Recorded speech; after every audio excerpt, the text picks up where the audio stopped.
आपको पता है कि जब भगवान ने युद्ध शुरू किया तो पूजा की।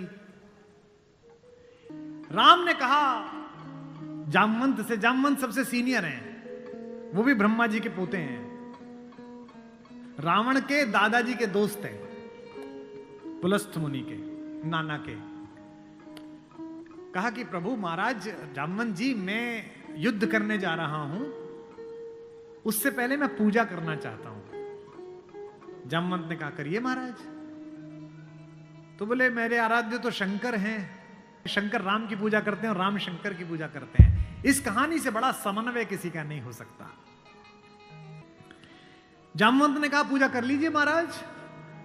बोले मुझे एक ऐसा पंडित चाहिए जो शैव हो, शिव को मानने वाला, और मैं वैष्णव हूं तो वैष्णव भी हो। उन्होंने कहा कि इस जंगल में, इस युद्ध क्षेत्र में ऐसा कोई पंडित कहां मिलेगा भगवान। तो उन्होंने कहा पूजा कैसे होगी फिर। तो जामवंत ने कहा एक पंडित मेरे ध्यान में है, पर वो आपका पुरोहित बनेगा नहीं। बोले कौन। बोले पुलस्त्य मुनि का नाथी महारथी रावण, वो शिव का भक्त है और वैष्णव भी है, उससे करा लीजिए। सोचिए जिसको हराने जा रहे हैं उससे पूजा। राम ने जामवंत से कहा कि महाराज पूछ के तो आइए, अगर महापंडित रावण आज्ञा दे दें इस यज्ञ के लिए तो मैं कर लूं। रावण को पता चला कि जामवंत बुलाने आए हैं। रावण ने अपने सैनिकों से कहा कि जैसे ही दादा जामवंत आए कोई उनसे प्रश्न ना करे, उन्हें बस महल का मार्ग दिखा दे, हाथ जोड़ के सब चरण छुएं।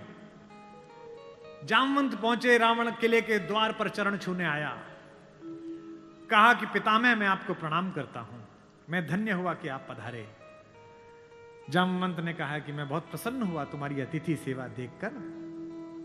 बिठाया, पूछा कैसे आए हैं। जामवंत ने कहा मैं एक इच्छा लेकर तुम्हारे पास आया हूं। एक मेरे साथ दो जजमान हैं, वो एक यज्ञ करना चाहते हैं युद्ध शुरू करने के लिए। उन्हें एक ऐसे पंडित की आवश्यकता है जो शैव भी हो और वैष्णव भी। तुमसे अधिक गुणी व्यक्ति तो पृथ्वी पर नहीं है, क्या उनका पुरोहित बन सकोगे। क्या पूछा रावण ने, पहला क्या करैक्टर है, वाह। रावण ने कहा जहां तक मुझे सूचना है आपके दोनों यजमान अयोध्या के निर्वासित राजकुमार राम और लक्ष्मण तो नहीं है।